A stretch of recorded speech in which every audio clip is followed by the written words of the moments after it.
তানজিনা বেলাল তারিন আপনি লিখেছেন, কোনো কারণে যদি মসজিদে দান করার নিয়ত করে সেই টাকা কি আল্লাহর ওয়াস্তে কোনো মানুষকে দান করা যাবে? কেউ যদি মসজিদে দান করার নিয়ত করেন কোনো কারণে, তাহলে সেই টাকা আল্লাহর ওয়াস্তে আপনি কোনো মানুষকে দান করতে পারবেন না। কারণ নাসুল ওয়াকিফে কানাসেশার, দাতা যে উদ্দেশ্যে দিয়ে থাকে সেই উদ্দেশ্যে আপনাকে ব্যয় করতে হবে।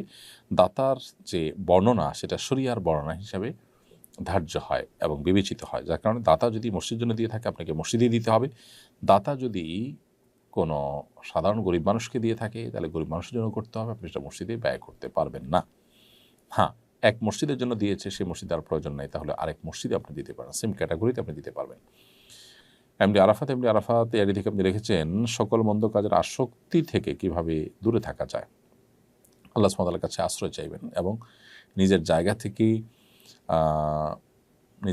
থেকে নিজের বিরুদ্ধে সংগ্রাম করার চেষ্টা চালাবেন। মানুষ চাইলে পারে না, আসলে এমন কিছু নেই, সেই মানসিকতা দরকার।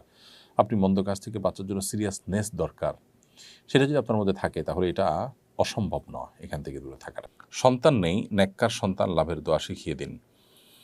নেককার বা ভালো সন্তান যেন হয় সেজন্য আল্লাহ সুবহানাহু ওয়া তাআলার কাছে বিভিন্ন নবী রাসূলগণ বিভিন্ন দোয়া করেছেন, কোরআন কারিমে আল্লাহ সেগুলো উল্লেখ করেছেন, আমরা সেগুলোকে অনুকরণ করতে পারি।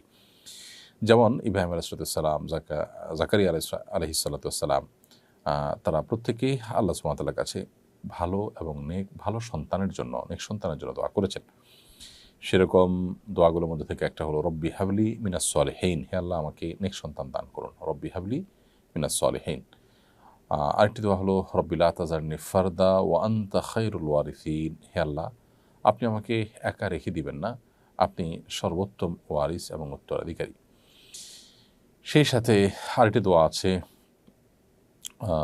রব্বি হাবলি মিন লাদুনকা যুররিয়াতান তাইয়্যিবাহ ইন্নাকা সামিউদ দুআ, রব্বি হাবলি মিন লাদুনকা যুররিয়াতান তাইয়্যিবাহ, আল্লাহ আপনার পক্ষ থেকে আপনি আমাকে পবিত্র সন্তান দান করুন, ইন্নাকা সামিউদ দুআ, নিশ্চয় আপনি দোয়া শ্রবণকারী। তো এই দোয়াগুলো আপনি নিবেদন করতে পারেন আপনার সন্তানের জন্য। এরপরে মাহমুফা বিএম এআরডি থেকে আপনি লিখেছেন, স্বামী মারা গেলে স্ত্রীর দোয়া কি স্বামীর কবরে কাজে লাগবে? স্বামী যদি মারা যান তাহলে সেক্ষেত্রে স্ত্রীর দোয়া স্বামীর কবরে অবশ্যই কাজে লাগবে, আবার স্ত্রী মারা গেলে স্বামীর দোয়া আপনার স্ত্রীর কাজে লাগবে। পরস্পরের জন্য অবশ্যই দোয়া করলে সেটা উপকারে আসবে।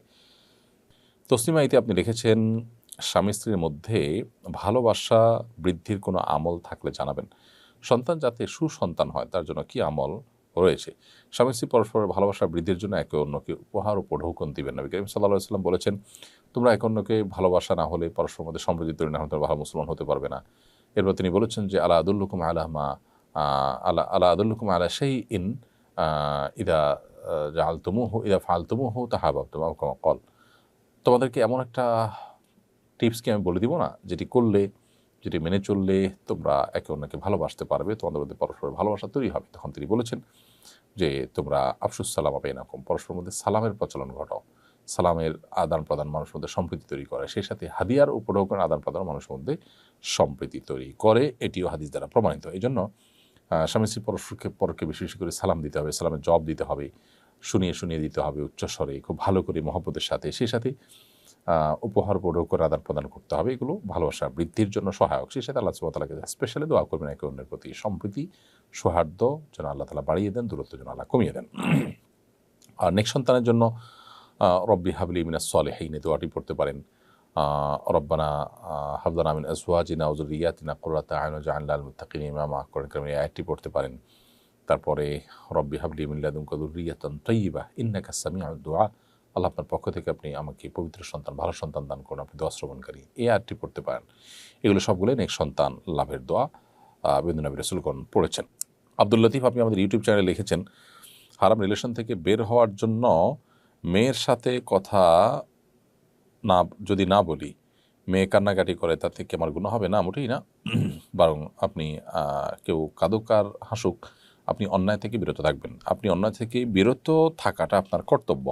কে কাঁদলো বা কে হাসলো সেটাতে আপনার আসলে তেমন কিছু যায় বা আসে না।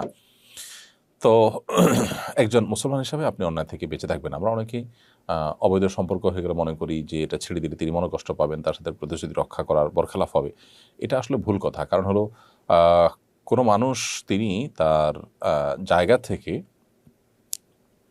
তিনি কোনো অন্যায় প্রতিশ্রুতি যদি দেন তো সেটা রক্ষা করা জরুরি না। আপনি কারোর সাথে কাউকে হত্যা করার কাজে শামিল হবেন বলে প্রতিশ্রুতি দিয়েছেন, তো সেটা রক্ষা করা আপনার জন্য আবশ্যক নয়, বরং সেটা ভঙ্গ করা আপনার জন্য আবশ্যক হবে। আসুন্নাহ ফাউন্ডেশন, উম্মার স্বার্থে সুন্নাহর সাথে।